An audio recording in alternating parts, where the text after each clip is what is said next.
बूढ़ी माँ की दर्द भरी कहानी। 3 साल हो चुके थे बेटे को अपना घर छोड़कर विदेश में बसे हुए। इन 3 सालों में बूढ़ी माँ और ज़्यादा बूढ़ी हो गई थी। 75 वर्ष की उम्र में सुलोचना देवी की याददाश्त काफ़ी कमज़ोर होती जा रही थी। उन्हें रोज़मर्रा की चीज़ें याद न रहती, लेकिन जो उन्हें हमेशा याद रहता वह था उनका बेटा।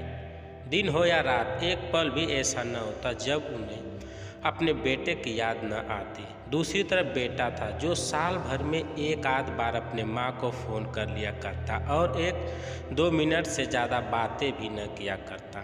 फिर भी यह बूढ़ी माँ टकटकी लगाए अपने बेटे को इंतज़ार करती रहती। एक दिन बेटे का विदेश से फ़ोन आया। हेलो हेलो, सुन रही हो ना माँ? अनिल बोल रहा हूँ। तुम्हारा बेटा। कैसी हो माँ? मैं ठीक हूँ बेटा। तुम बहू और मेरा पोता कैसा है? माँ ने पूछा। सब अच्छे हैं माँ, मैं अगले हफ्ते गांव आ रहा हूँ माँ तुम्हें लेने। अब हम सब साथ में ही लंदन में रहेंगे माँ।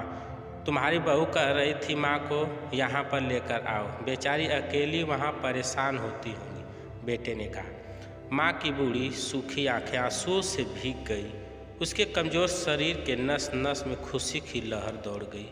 बेटे और बहू का अपने प्रति प्रेम देखकर माँ का मन खुशी से भर आया। बेटे ने आगे कहा, माँ तैयार रहना माँ, मुझे ज़्यादा दिन छुट्टियाँ नहीं है। जिससे जितने पैसे लेने हैं लेकर रखना। तब तक मैं प्रॉपर्टी डीलर से बात कर लेता हूँ। घर के लिए माँ ने पूछा। हाँ माँ, गांव का घर हमें बेच देना पड़ेगा। अब हम साथ में ही रहने वाले हैं तो वहाँ पर घर रखने का कोई मतलब नहीं है, माँ बेटे से कहा। बुढ़ापे की वजह से ठीक से चलने में असक्षम माँ ने पूरे मोहल्ले में घूम घूम कर अपनी इस खुशखबरी को सबको सुनाया।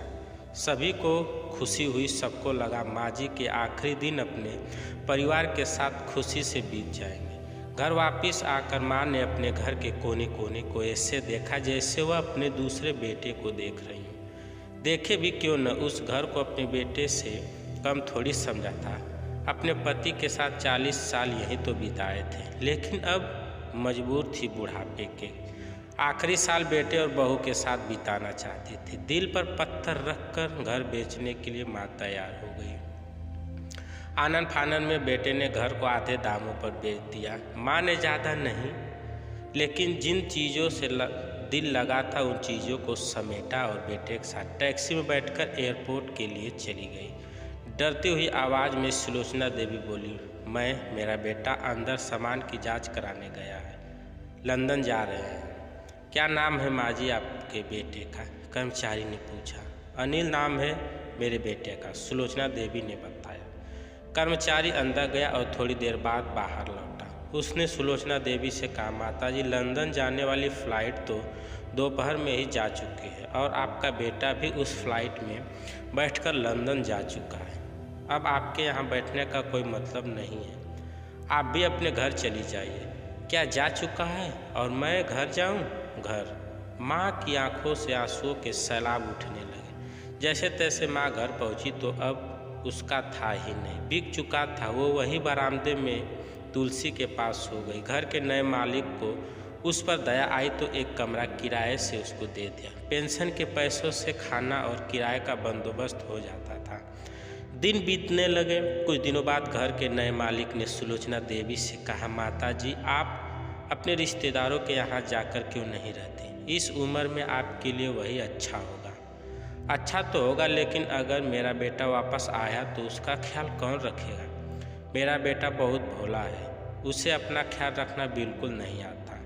मैं कहीं नहीं जाऊंगी, क्या पता कब उसे मेरी ज़रूरत पड़ जाए, माँ ने कहा। दोस्तों सच बता रहा हूँ कि माँ की ऐसी बातें सुनकर मेरी आंखों में आंसू आ गए।